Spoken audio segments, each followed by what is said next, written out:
সনাতন ধর্মে পৌরাণিক কথাতে অসুর রাজা ভস্মাসুরের প্রসঙ্গ খুবই গুরুত্বপূর্ণ। ভস্মাসুরের আসল নাম বৃকাসুর ছিল। পৃথিবীর এক বড় ভূভাগে বৃকাসুর রাজ করত। বৃকাসুর নিজের অসুরী স্বভাবের কারণে প্রজাদের মধ্যে হাহাকার সৃষ্টি হয়েছিল। অত্যাচার আর অনাচার ছড়িয়ে দিয়ে ও নিজের রাজ্যের সীমা ও শক্তি বাড়িয়েই থাকত। বৃকাসুর অসুর হওয়া সত্ত্বেও শিব ঠাকুরের পরম ভক্ত ছিল, আর এই জন্য মহাদেবের থেকে অমৃত লাভ করার জন্যে তপস্যা করবার সিদ্ধান্ত নেন। আর দেবাদিদেব মহাদেবকে প্রসন্ন করবার জন্য জঙ্গলে কঠোর তপস্যা শুরু করে দেন। ওম নমঃ শিবায়, ওম নমঃ শিবায়। ওম নমঃ শিবায় শিবলোকেও শুনতে পাওয়া গেল, যার জন্য দেবী পার্বতীও চিন্তায় পড়ে যান। ভোলানাথ, বৃকাসুর অনর্থ করতে চাইছে। দেবী পার্বতী, বৃকাসুর অনর্থ নয়, আমার জন্য তপস্যা করছে। আপনি ওর তপস্যার লক্ষ্য জানেন, ও অমরত্বের বরদান চায়। যে তপস্যা করে তাকে যে বরদান দিতেই হবে, এটাই তো বিধির বিধান। সমস্ত অসুর অমর হতে চায়, কিন্তু আজ অবধি কেউই অমর হতে পারেনি। তাহলে তপস্যার পরে আপনি বৃকাসুরকে কি বরদান দেবেন? দেবী পার্বতীর প্রশ্ন শুনে মহাদেব রহস্যময়ভাবে হাসতে থাকেন। দেবী পার্বতী বুঝে যান যে নিশ্চয়ই মহাদেব কোনো লীলা খেলা করবেন। তপস্যা নিরন্তর চলতেই থাকলো। সময় চলেই যাচ্ছে, আবহাওয়া বদলেই যাচ্ছে, কিন্তু বৃকাসুর অটুট কঠোর তপস্যায় মগ্ন থাকলো। দেবাদিদেব মহাদেব এবং পার্বতী সেই তপস্যার জন্য চিন্তিত হয়ে পড়লেন। শেষমেশ বৃকাসুরের তপস্যায় প্রসন্ন হয়ে দেবাদিদেব তার সামনে প্রকট হলেন। চোখ খোলো বৃকাসুর। প্রণাম ভোলানাথ, আপনি আমাকে কি বরদান দিতে এসেছেন? বৎস, বরদানে তোমার কি চাই? অমরত্ব। আমি অমর হতে চাই শিবশঙ্কর। এই সৃষ্টিতে কেউই অমর হতে পারে না। অমরত্বের বরদান বিধি বিধানের বিরুদ্ধে। অন্য কোনো বরদান চাইতে পারো। ঠিক আছে ভোলানাথ, তাহলে আপনি আমাকে এমন একটা বরদান দিন, আমি যার মাথার উপরেই হাত রাখবো সে ভস্ম হয়ে যাবে। আমার হাতটাকে কালের হাত বানিয়ে দিন।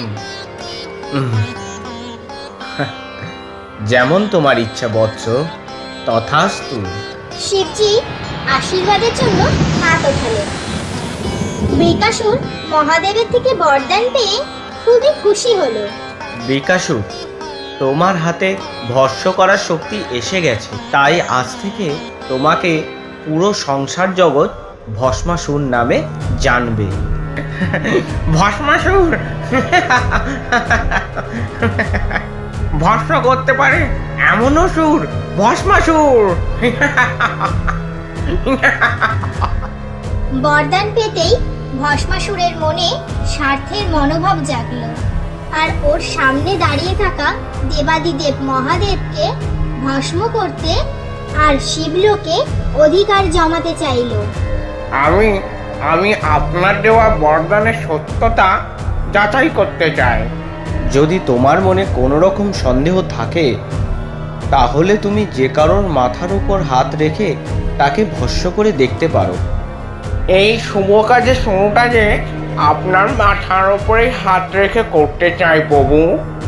ভস্মাসুর মহাদেবকে ভস্ম করতে ওনার পেছনে দৌড়াতে শুরু করলো। শিবজি ঘাবড়ে গিয়ে এদিকে ওদিকে দৌড়াতে শুরু করলো। ভস্মাসুর, এটা তুমি কি করছো? আপনাকে আপনাকে আপনাকে ভস্ম করতে চাই প্রভু। দেবাদিদেব মহাদেব ভস্মাসুরের থেকে প্রাণ বাঁচানোর জন্য দৌড়াতে থাকলেন। ভস্মাসুর অট্টহাসি হেসে মহাদেবের পিছনে দৌড়াতে থাকলেন। ভস্মাসুর মহাদেবকে খুঁজতে খুঁজতে অনেক এগিয়ে গেল। জঙ্গলের রাস্তায় ওর সামনে যে কোনো পশু পাখি দেখতে পেল, তাদের সবার মাথায় হাত রেখে তাদের ভস্ম করে দিল। ভস্মাসুর নিজের বরদানের শক্তিতে পাহাড়কেও ভস্ম করে দিতে শুরু করলো। দেবাদিদেব মহাদেব ভস্মাসুরের কাছ থেকে বাঁচতে ভগবান বিষ্ণুর কাছে পৌঁছে গেলেন। ত্রাহি মাম প্রভু, ত্রাহি মাম। কি হয়েছে ভোলানাথ? ভস্মাসুর আমার কাছ থেকে বরদান নিয়ে আমাকেই ভস্ম করতে চায়। হ্যাঁ কৈলাসপতি, আমি ভস্মাসুরের উদ্দণ্ডতা দেখে নিয়েছি। এখন আপনি এই উদ্দণ্ড রাক্ষসকে দণ্ড দিন। আপনি নিশ্চিন্ত হয়ে এবার আমার লীলা দেখুন।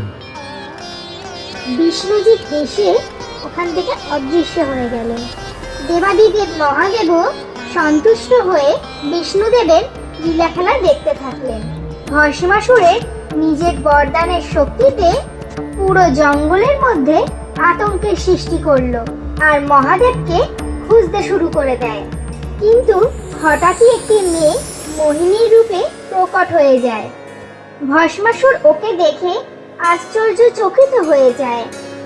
মহাদেব কোনো এক গুহায় লুকিয়ে সেই লীলা দেখতে থাকলো। হে বীর অসুর, তুমি এখানে কি করছো? কে সুন্দরী? কে তুমি?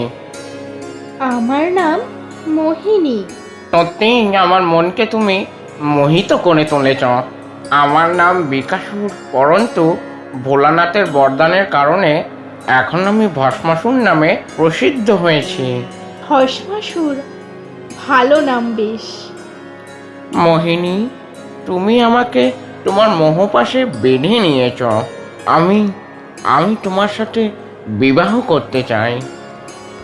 আমি তোমার প্রস্তাবকে স্বীকার করছি, কিন্তু আমি একজন নর্তকী, সুতরাং আমি এমন মানুষকে বিবাহ করব যে আমার থেকেও ভালো নৃত্য করতে জানবে।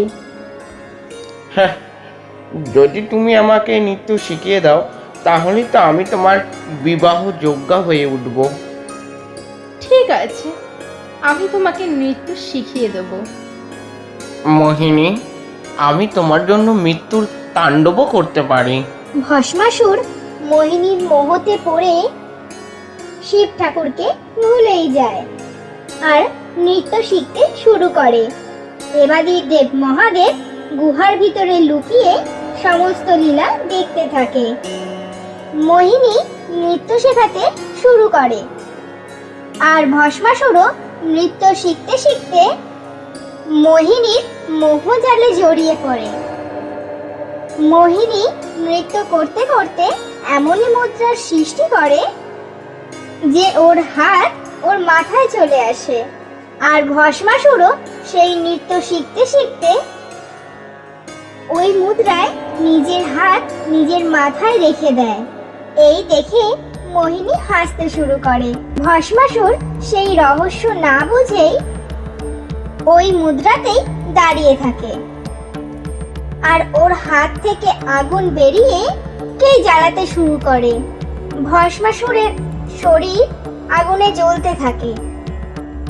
ভস্মাসুর, তুমি তো নিজের আগুনেই জ্বলতে শুরু করলে। চলো না, আমার সাথে ছলনা করা হয়েছে। মোহিনী, কে তুমি? এটা অবশ্যই দেবতাদের ষড়যন্ত্র হবে। তুমি সঠিক বুঝেছ, আমি বিষ্ণুরই অবতার মোহিনী। ভস্মাসুরের শরীর আগুনে জ্বলতে থাকে আর তখনই সেখানে দেবাদিদেব মহাদেব প্রকট হন। ভস্মাসুর, তুমি আমার কাছ থেকেই বরদান নিয়ে আমাকেই তুমি ঠকিয়েছ। সেই জন্যই ভগবান বিষ্ণুকে তোমায় শেষ করার জন্য মোহিনীর রূপ নিতে হয়েছে। দেবতারা সবসময় অসুরদের সাথে ছলনা আর কপটতাই করেছে। কপটিকে কপট দিয়েই মারা হয় ভস্মাসুর।